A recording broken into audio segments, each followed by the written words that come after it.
नमस्कार, BTV news के इस बुलेटिन में आपका स्वागत है। सबसे पहले आइए एक नज़र डालते हैं आज की कुछ खास खबरों पर।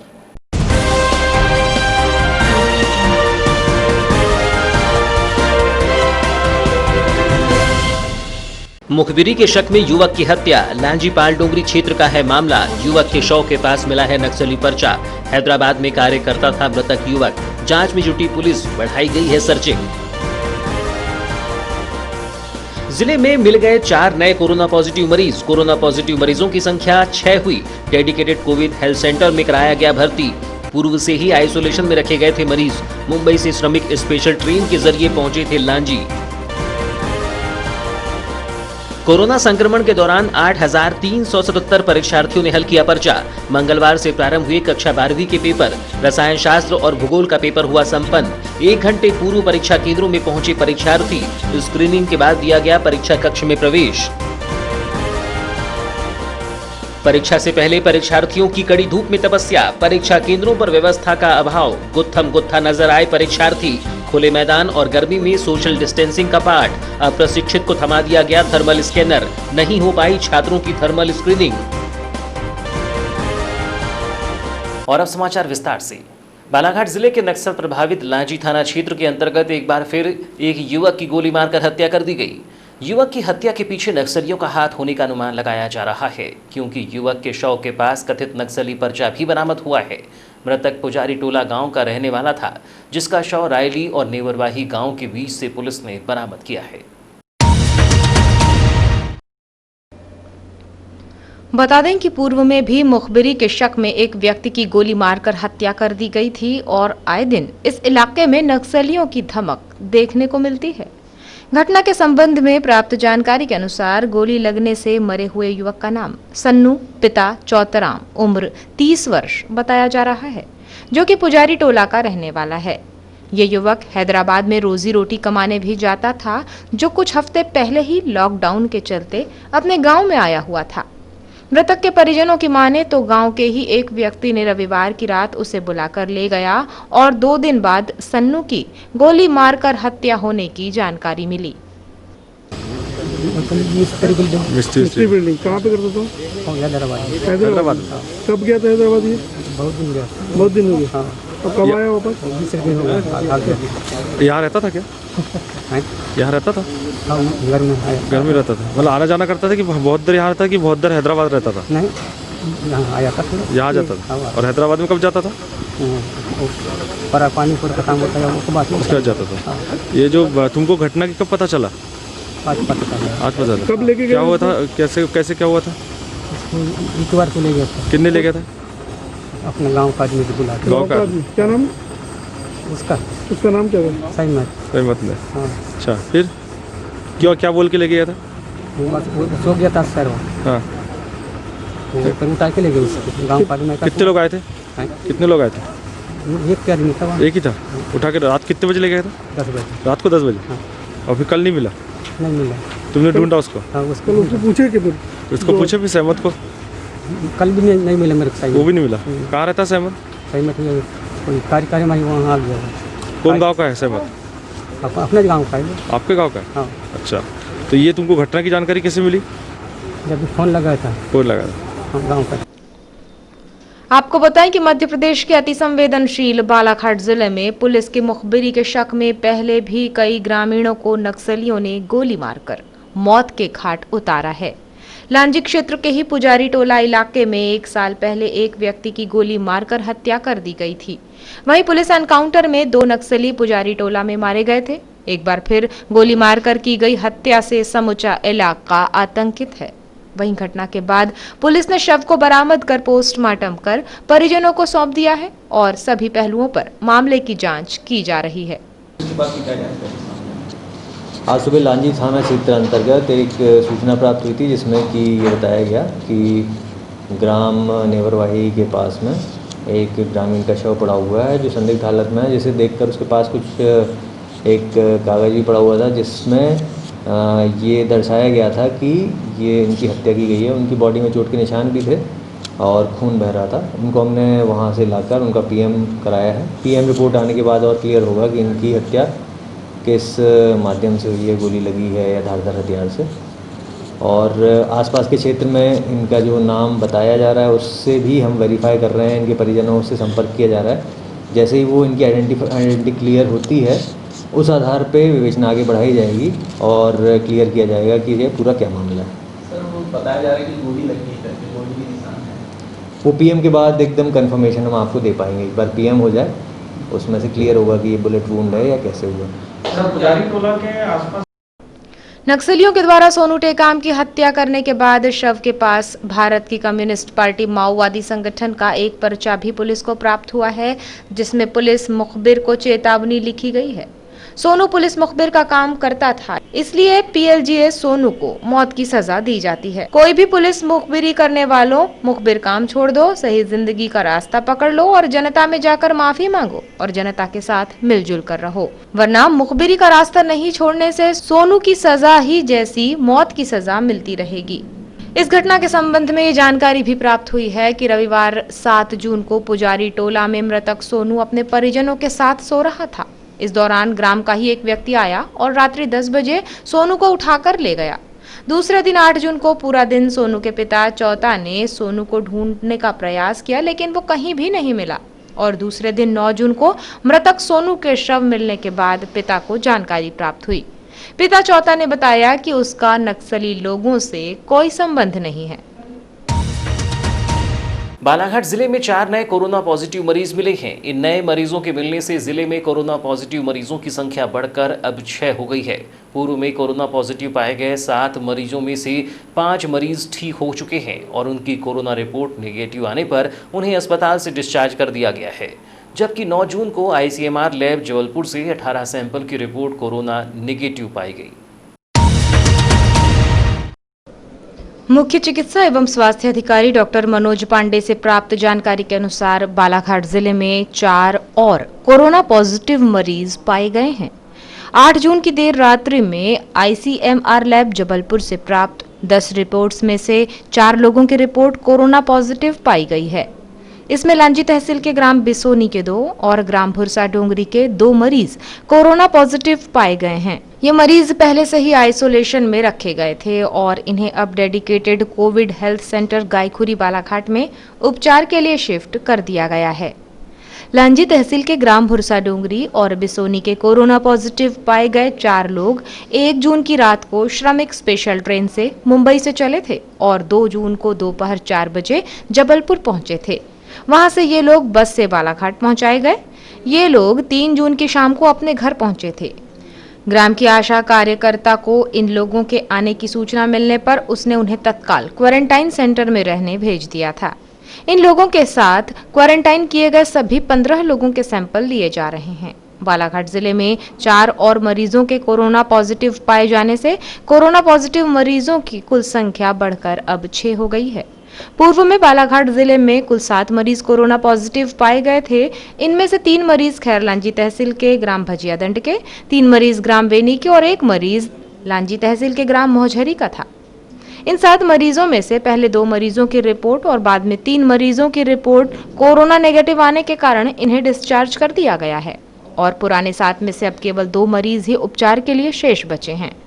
जिन कोरोना पॉजिटिव मरीजों को स्वस्थ होने के कारण डिस्चार्ज किया गया है उनमें भजिया दंड के 2, ग्राम बेनी के 2 और ग्राम मोहझरी का 1 मरीज शामिल है। मामले में कलेक्टर आर्य ने बताया कि पूर्व की भांति ही नए 4 कोरोना पॉजिटिव मरीज मुंबई से आए हैं। उन्होंने बताया कि मुंबई सहित अन्य रेड जोन से आ रहे लोगों को प्रशासन के द्वारा आइसोलेशन में रखा जा रहा है।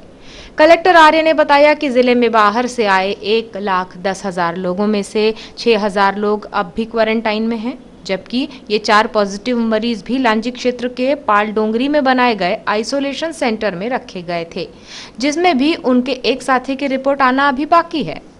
आए हैं, ये भी चारों इंस्टीट्यूशनल क्वारंटीन पाल डोंगरी में थे और ये चारों ही अपने घर पर नहीं गए हैं। तो ये डायरेक्टली आए, डायरेक्टली ये लोग इंस्टीट्यूशनल क्वारंटीन में हमारे पास रुके और उसके बाद इनका जब सैंपल लिया गया तो सैंपल में ये लोग पॉजिटिव आए हैं। तो क्या लगता है सर, कितनी स्थिति अभी क्या स्थिति जिले की और किस प्रकार कितने पेशेंट हो गए? देखिए, अभी तक कुल 7 पेशेंट पहले थे, 4 पेशेंट ये आए हैं, 11 पेशेंट हैं और इनके साथ में एक व्यक्ति की रिपोर्ट अभी पेंडिंग है तो मे बी वो भी पॉजिटिव आ जाए, नेगेटिव आ जाए, जो भी हो सकता है, उसमें कोई वो नहीं है। लेकिन प्रयास हमारा ये है कि जो भी लोग बाहर से आते हैं उनको इंस्टीट्यूशनल क्वारंटीन रखा जाए, जिससे कि ज़िले में संक्रमण ना फैले। प्रयास वही है जो भी इन स्थानों से आते हैं, जिन स्थानों में संक्रमण फैला हुआ है, उनको स्ट्रिक्टली इंस्टीट्यूशनल क्वारंटीन किया जा रहा है, वही स्ट्रेटेजी है। चर्चा के दौरान कलेक्टर आर्य ने समस्त जिले वासियों से अपील करते हुए कहा है कि जिले में अन्य क्षेत्रों से आने वाले व्यक्तियों की सूचना जिला प्रशासन को तत्काल दें, ताकि उन पर निगरानी रखी जा सके।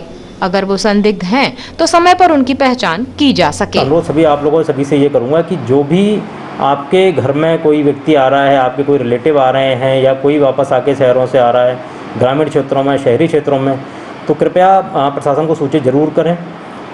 उसके बाद वो सर्विलेंस में आ जाएगा, जिससे कि हम लोग मॉनिटरिंग उनकी कर पाएंगे, और समय पर यदि अगर वो इन्फेक्टेड हुए भी तो स्वास्थ्य लाभ उनको मिल पाएगा, और बाकी सबको भी हम लोग बचा पाएंगे।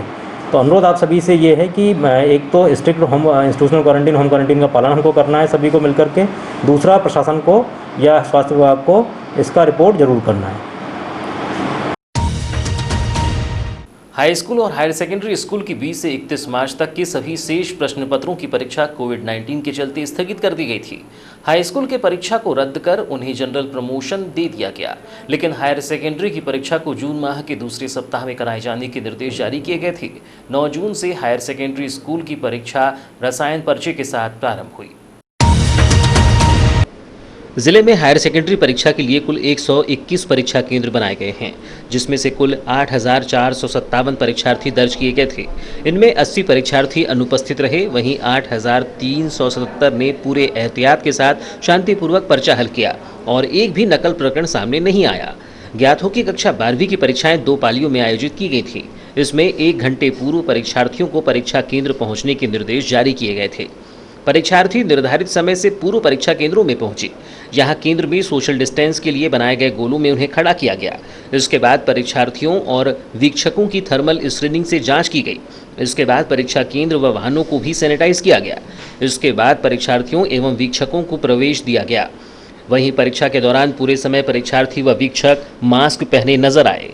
जिले के कंटेनमेंट क्षेत्र खैरलांजी के बेनी, भजियादंड, लांजी के मोहझरी में विशेष ध्यान दिया गया। हायर सेकेंडरी परीक्षा में दूसरे जिले के इस जिले में शामिल होने वाले परीक्षार्थियों की संख्या 101 है, जिन्हें उनके विकासखंड मुख्यालय में स्थित परीक्षा केंद्रों में शामिल कराया गया। जबकि इस जिले से जाने वाले परीक्षार्थियों की संख्या 68 है, जो दूसरे जिले में स्थित परीक्षा केंद्रों में शामिल होंगे। परीक्षा में 20,088 नियमित परीक्षार्थी तो 4,553 स्वाध्यायी परीक्षार्थी भी शामिल हुए। कोरोना संक्रमण के दौरान प्रारंभ हुई परीक्षा को लेकर जिला प्रशासन के द्वारा प्रथम प्रश्न पत्र के साथ ही व्यापक तैयारियां की गई थी, जिसको लेकर मंगलवार की प्रातः तहसीलदार रामबाबू देवांगन ने भी नगर मुख्यालय के परीक्षा केंद्रों का जायजा लिया। इस दौरान उन्होंने परीक्षा कक्षों में पहुंचकर परीक्षार्थियों को मास्क का उपयोग करने की हिदायत दी। तहसीलदार रामबाबू देवांगन ने बताया कि कक्षा 12वीं की परीक्षा का प्रथम प्रश्न पत्र आज परीक्षार्थियों के द्वारा हल किया जा रहा है, जिसको लेकर परीक्षार्थियों को मास्क पहनकर ही प्रश्न पत्र करने की हिदायत दी गई है। जिला प्रशासन ने समस्त परीक्षा केंद्रों में व्यापक स्तर की तैयारियां की हैं। जैसे कि आप सभी जानते हैं, 12वीं के जो बचे हुए एग्ज़ाम हैं वो आज से प्रारंभ हुए हैं और जिला प्रशासन द्वारा पर्याप्त व्यवस्थाएं की गई है। स्टार्ट में जब बच्चे प्रवेश कर रहे हैं तो उनकी जो थर्मल स्क्रीनिंग है वो डॉक्टर के द्वारा की गई है। इसके पश्चात सैनिटाइज़र का उपयोग करके या हाथ धुलवाकर सभी बच्चों को जो भी क्लासेस हैं उनके लिए आवंटित कमरे हैं उसमें बिठाया गया और सोशल डिस्टेंसिंग की बराबर व्यवस्था की गई है। सभी बच्चों ने मास्क धारण किया हुआ है। बच्चों को समझाइश दी गई है कि जब तक एग्ज़ाम चलता है, 3 घंटे का चूँकि एग्ज़ाम है, तो कोशिश ये करें कि सभी 3 घंटे तक वो मास्क का उपयोग करके ही एग्ज़ाम को अपना लिखें और ज़्यादा से ज़्यादा जो मास्क है वो सही ढंग से उसका उपयोग करें ताकि किसी प्रकार के संक्रमण की स्थिति से बचा जा सके। और वीरांगना लक्ष्मीबाई में जो भी प्रबंधन है, केंद्र अध्यक्ष हैं, वे बराबर इसको देख रहे हैं और क्लास में जो भी क्लास लग रही है उसमें पर्यवेक्षक है, उन्होंने भी बराबर ध्यान दिया हुआ है। सभी बच्चे सोशल डिस्टेंसिंग का पालन करके एग्ज़ाम दे रहे हैं और प्रयास करें कि इस तरह के किसी भी संक्रमण से बच सकें। कितने स्कूल को भी आपने अभी ये प्रथम स्कूल है, इसके पश्चात चूँकि शहरी क्षेत्रों में 11 स्कूल है, इसके पश्चात दोनों पालियों में हम उसको सभी स्कूलों को कवर करेंगे और प्रयास करेंगे कि जो भी शासन की गाइडलाइन इसमें आई हुई है उस गाइडलाइन का सभी जो केंद्र अध्यक्ष हैं वो अक्षरशः पालन करें क्योंकि सावधानी ही सुरक्षा है और कोरोना से बचने का सबसे बड़ा उपाय है कि आप सावधान रहें, मास्क लगाएं और सैनिटाइज़र का उपयोग करें। नगर मुख्यालय के Jain Dadabari higher secondary school में बनाए गए परीक्षा केंद्र में लगभग 265 विद्यार्थी दर्ज थे। परीक्षा केंद्र प्रभारी गायत्री पटले ने बताया कि हमारे केंद्र में 265 परीक्षार्थी दर्ज थे। परीक्षार्थी आज प्रातः 7:30 बजे ही परीक्षा केंद्र पहुंच गए थे, जिनकी स्वास्थ्य विभाग के द्वारा स्क्रीनिंग की गई, जिसके बाद परीक्षार्थियों को उनके कक्ष में बैठाया गया। दादाबाड़ी जैन उच्चतर माध्यमिक विद्यालय में आज सबसे ज़्यादा बच्चों की जो है हमारे पास दर्ज है रसायन शास्त्र का पेपर है और इसमें 265 बच्चे दर्ज हैं। लेकिन हमारी जिस तरह से पहले की प्लानिंग थी और हमारी टीम की जो व्यवस्थाएं थी, हमने पूरे सोशल डिस्टेंसिंग का फॉलो करते हुए गोले जो बना दिए थे अंदर और बाहर, तो बच्चे बहुत जल्दी आज जैसे स्वास्थ्य विभाग से भी हमारे बीच में जो मैडम हैं थर्मल स्क्रीनिंग के लिए, तो देखा कि काफ़ी 7:30 बजे से बच्चे उपस्थित होने लग गए थे और किसी भी सूरत में यहाँ पर भीड़ एकत्रित नहीं हो पाई और आज हमने 265 बच्चों को बहुत ही अच्छे तरीके से सोशल डिस्टेंसिंग का फॉलो करते हुए हमने बैठा दिया। ज्ञात हो कि मंगलवार को प्रथम पाली में कक्षा 12वीं का रसायन विषय का पेपर सुबह 9 बजे से 12 बजे तक 121 परीक्षा केंद्रों पर आयोजित किया गया, जिसमें 8,457 परीक्षार्थी दर्ज थे, जिसमें 80 अनुपस्थित रहे, जबकि 8,377 परीक्षार्थी उपस्थित हुए। इसी तरह दूसरी पाली में कक्षा 12वीं का भूगोल विषय का पेपर दोपहर 2 बजे से शाम 5 बजे तक संपन्न कराया गया, जिसमें 5,203 परीक्षार्थी दर्ज थे, जिसमें 91 परीक्षार्थी अनुपस्थित रहे, जबकि 5,112 परीक्षार्थी उपस्थित हुए।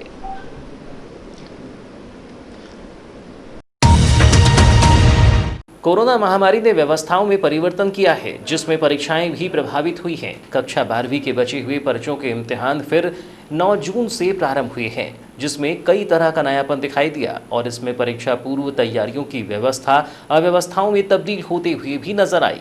परीक्षार्थियों को परीक्षा देने कड़ी धूप में तपस्या भी करनी पड़ी और झुलसा देने वाले तापमान के बीच जैसे परीक्षार्थी तापमान से जुड़ा कोई पाठ प्रायोगिक तौर पर सीख रहे हों।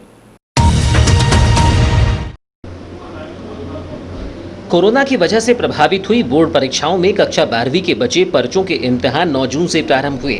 परीक्षा तिथि के पहले ही दिन परीक्षा केंद्रों में अव्यवस्था का नजारा दिखाई दिया। कुछ परीक्षा केंद्र में परीक्षार्थियों को धूप में खड़े रहकर परीक्षा केंद्र में जाने का इंतजार करना पड़ा। यह समय आधा घंटा से अधिक तक बीत जाने के बाद भी वह परीक्षा केंद्र तक नहीं पहुंच पाए और किसी तरह झुलसा देने वाली गर्मी से बचने के लिए साए की तलाश करते दिखाई दिए। शहर के विवेक ज्योति डीएड कॉलेज के परीक्षा केंद्र में यह आलम था कि परीक्षार्थी पेड़ के साए में खड़े रहे, फिर बाद में उन्हें धूप में काफी देर तक खड़ा रहना पड़ा। परीक्षार्थियों के बीच ऐसी तस्वीरें दिखाई दी कि सोशल डिस्टेंसिंग और 2 गज की दूरी की सारी मर्यादाएं टूट गई। परीक्षा केंद्र के कैंपस में बनाए गए सफेद गोले इंतजार में थे, तो कड़ी धूप में यहां खड़ा रहना मुनासिब भी नहीं था, मानो खुले मैदान और कड़ी धूप में सोशल डिस्टेंसिंग का पाठ पढ़ाया जा रहा हो। इस परीक्षा में केंद्र पर थर्मल स्क्रीनिंग की व्यवस्था की गई थी, लेकिन अव्यवस्था और अबूझपन का उदाहरण कहें, जिन्हें थर्मल स्क्रीनिंग की व्याख्या नहीं मालूम, उन्हें यह थमा दिया गया। जब परीक्षार्थी परीक्षा केंद्र के भीतर जाने निकले तो थर्मल स्क्रीनिंग शुरू हुई, लेकिन मशीन बंद पड़ गई और इक्का दुक्का परीक्षार्थियों की ही थर्मल स्क्रीनिंग के अलावा किसी और की जांच नहीं हो पाई। अंदाज़ा लगाया जा सकता है कि हम विश्व की भयावह महामारी कोरोना से लड़ रहे हैं और इस तरह की गैर जिम्मेदार कार्यप्रणाली कोरोना से लड़ने कहां तक कारगर हो पाएगी। परीक्षाओं की व्यवस्था को लेकर परीक्षा केंद्र प्रभारी नीता बंशपाल ने सोशल डिस्टेंसिंग का पालन कराना तथा सैनिटाइजर के उपयोग के बारे में परीक्षार्थियों को बताया।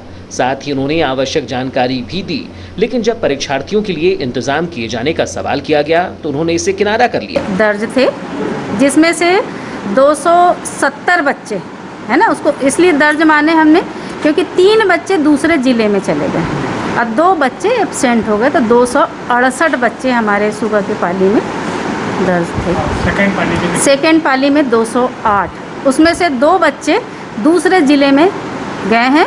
अभी एब्सेंट ही आने की, अभी आधा घंटे में हम देखते हैं एब्सेंट कितने होते हैं। क्या व्यवस्था की गई है केंद्र में? केंद्र में हमने सोशल डिस्टेंसिंग का पूरा पालन किया हुआ है। पहले जितने कमरे लगते थे हमारे को, उससे अब दुगने कमरे लग रहे हैं। एक बात ये हो गई। दूसरी बात, सैनिटाइज़र की व्यवस्था की है हमने, पूरी बिल्डिंग सैनिटाइज कराए, कल भी आज भी। और बच्चे डिस्टेंस में खड़े हों, इसीलिए पूरे कैंपस में गोले बना दिए गए हैं। वहीं से उनको निर्देश दिए जाते हैं। चूँकि सेकेंड शिफ्ट में धूप रहती है, इसीलिए हमने उनको बरामदे में जो चीप लगी हुई है वर्गाकार है, तो एक एक चीप में उनको खड़े रहने के लिए कहा। इसके अलावा हर थोड़ी देर में कमरों में भी जाकर हैंड सैनिटाइज करवाया जाता है।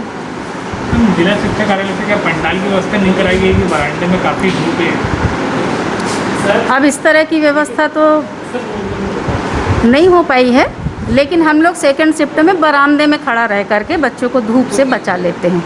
सुबह तो छाया रहती है। कोरोना ही है कि जिसकी वजह से परीक्षाएं प्रभावित हुई हैं और कोरोना से जंग में जानबूझकर बरती गई लापरवाही नुकसानदेह हो सकती है। यह तो एक परीक्षा केंद्र के हालात थे। अभी बाकी परीक्षा केंद्रों पर कैसी व्यवस्था थी, यह अंदाजा सहज ही लगाया जा सकता है। यह ऐसा दौर है जब हम बच्चों को अधिक सुरक्षित कर रहे हैं, जिससे हमारा भविष्य ऐसी भयावह बीमारी से बचा रहे। और यही वजह है कि अध्ययन अध्यापन पर कोरोना ने आघात किया है। परीक्षाओं में विलंब केवल इसी वजह से किया गया कि हम कोरोना संघर्ष करते हुए सावधानी और सतर्कता के पैमाने पर खरे उतर सके। लेकिन परीक्षा केंद्रों की व्यवस्थाएं सारे भ्रम को चकनाचूर कर देती हैं। उम्मीद है शिक्षा विभाग अव्यवस्था में बदलती इन व्यवस्थाओं को दुरुस्त करेगा। अगर ऐसा नहीं होगा तो कोरोना के खिलाफ हमारी लड़ाई न सिर्फ कमज़ोर होगी, बल्कि संक्रमण का विस्तार तेज़ी से होकर यह और लंबी चलेगी। आज 12वीं बोर्ड परीक्षा का इम्तिहान था, पहला दिन था।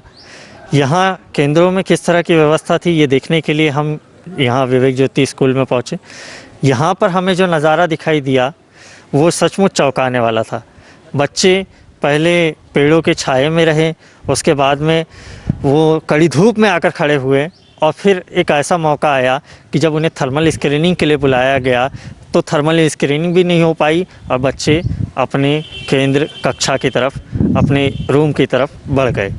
इस मसले पर बच्चों को जो परेशानी हुई वो एक तो अधिक समय पहले बुला लिया गया, धूप में खड़ा किया गया, उसके बाद में भी कई तरह की व्यवस्थाएं थी जो अव्यवस्था में बदल गई।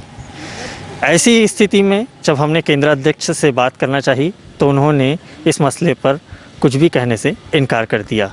हालांकि उन्होंने कहा कि हमने पूरी तरह की व्यवस्था बनाई गई थी, लेकिन उन व्यवस्थाओं में अव्यवस्था नज़र आई।